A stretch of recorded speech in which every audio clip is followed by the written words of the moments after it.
Hey everyone, thanks for joining me today. Drop your city in the comments. Where are you tuning in from? The air on the Big Sur cliffs always smells like salt and pine. That night, the fog was so thick it felt like a heavy, cold blanket, muffling the sound of the Pacific crashing far below. It was the perfect place for a secret. We were standing there, my husband Antonio and I, looking over the land our family had cultivated for 3 generations. The Rossi vineyard. We were talking to our son, Carlo, who was supposed to be showing us a new irrigation line he'd installed near the precipice. But instead of talking about grapes, Carlo started talking about his debts, his voice laced with venom.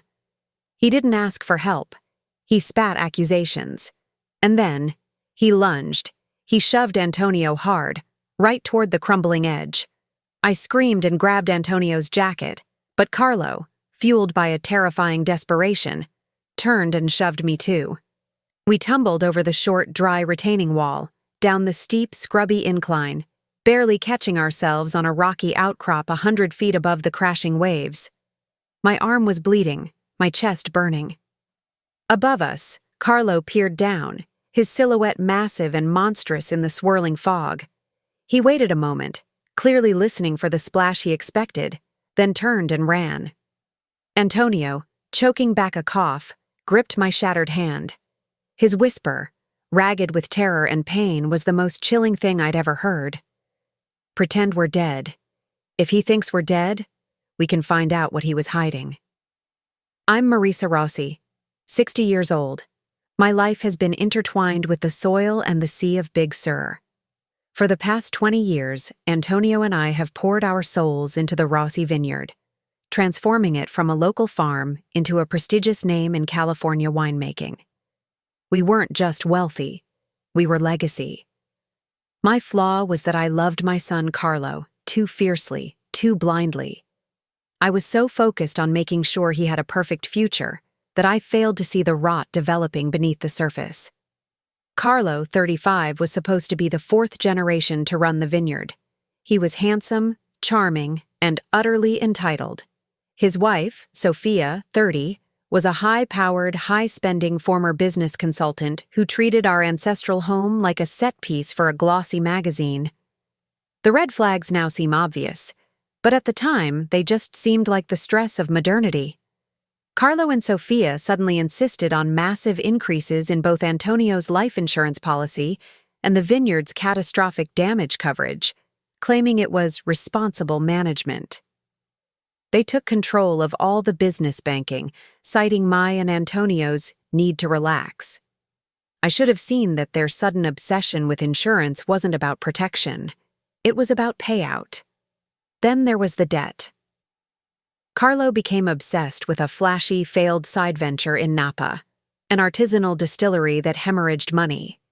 He and Sofia hid the losses, hundreds of thousands of dollars, from us. They became short-tempered and secretive, taking calls late at night and talking in hushed Spanish that I barely understood. The biggest red flag: they quietly hired a new, expensive lawyer specializing in estate liquidation, claiming he was needed for asset structuring. Antonio and I were too busy sampling the new Cabernet vintage to realize they were structuring our demise. The push off the cliff wasn't sudden rage. It was the execution of a cold, planned murder-for-insurance scheme. They needed us gone so they could cash in the life insurance and sell the vineyard, our vineyard, which they couldn't legally do while we were alive and held the majority ownership.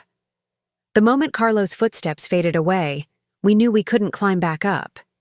He was waiting for the police report of 2 bodies found at the base of the cliff.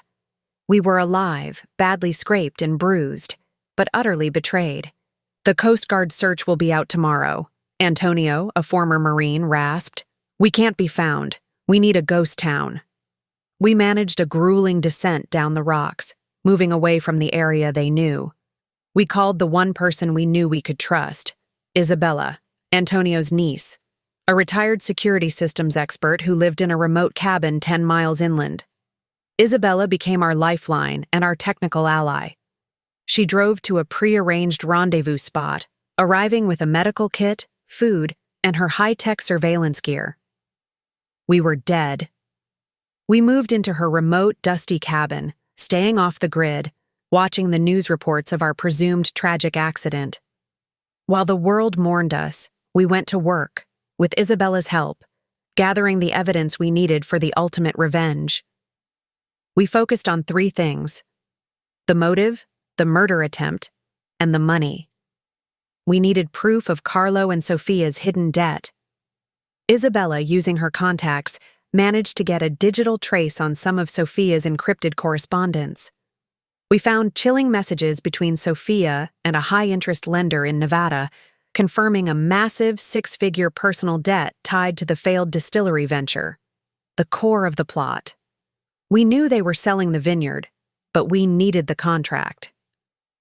Isabella hacked into Carlo's cloud storage, revealing not 1 but 2 documents: the updated $5 million life insurance policy payout forms, signed by Carlo as the sole beneficiary, and a secret, pre-signed contract to sell the Rossi vineyard to a large corporate winery, signed just 2 days before the cliff incident. The sale was contingent upon clear title transfer and settlement of any outstanding estate claims.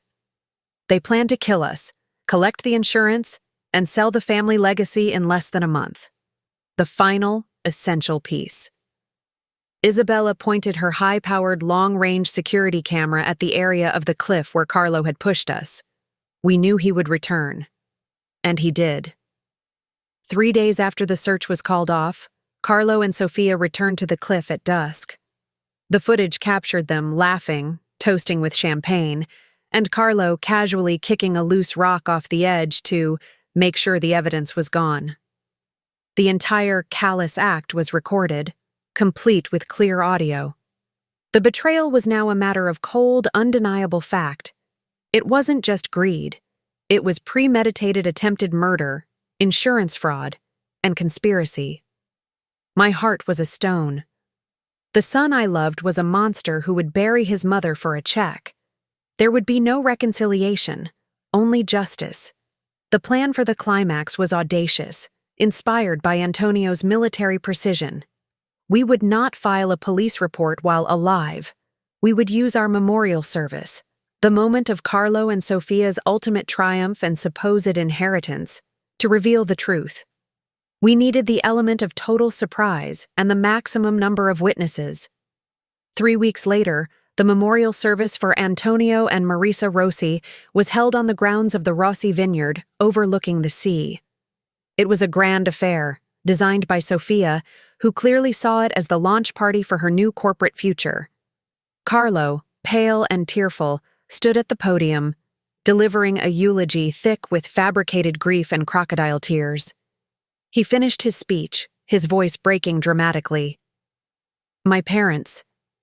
They died doing what they loved, looking out over the beauty they created. We will honor their memory by ensuring the future of Rossi Vineyard remains bright. That was the cue for the real estate agent to pass out glossy brochures for the corporate sale. As the attendees, hundreds of friends, family, and rivals, stood for a moment of silence, the atmosphere thick with the smell of lilies and hypocrisy, the chapel's massive wooden doors swung open.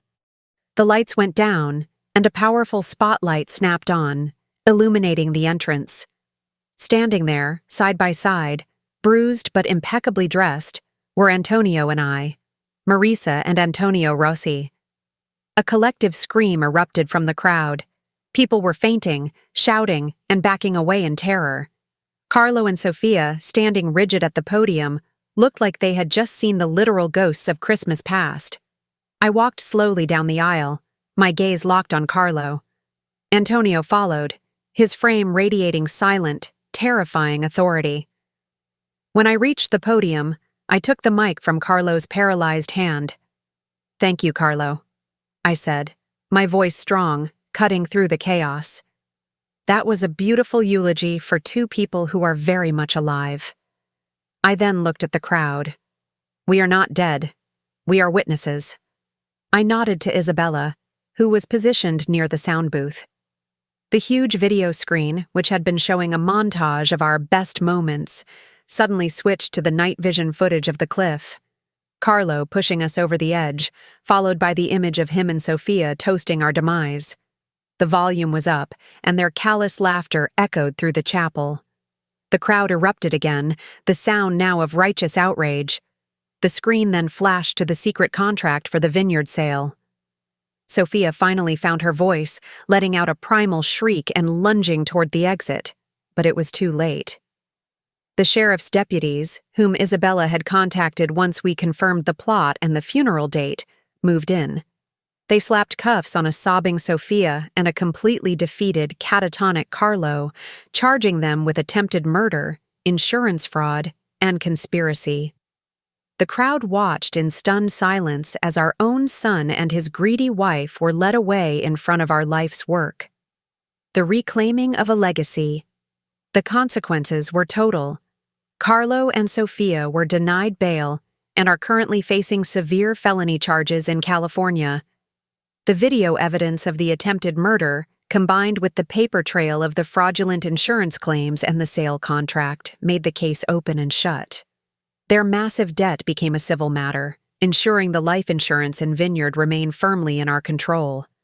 The healing is slow. Antonio and I survived, but the psychological wounds inflicted by our own son will never fully close. We received counseling and sold a small portion of the vineyard to pay off some long-held anxieties, but we are keeping the bulk of the land, placing it in a new protected family trust designed to prevent any similar tragedy in the future. We learned that true family loyalty must be earned, not assumed.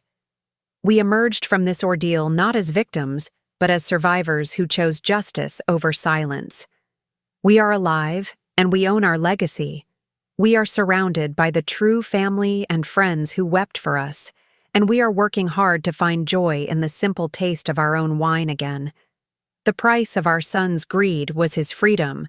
The cost of our truth was temporary disappearance and a profound renewal of life. If this story hit home, hit the like button, comment one below, and share your own story of surviving the ultimate betrayal. Subscribe for more.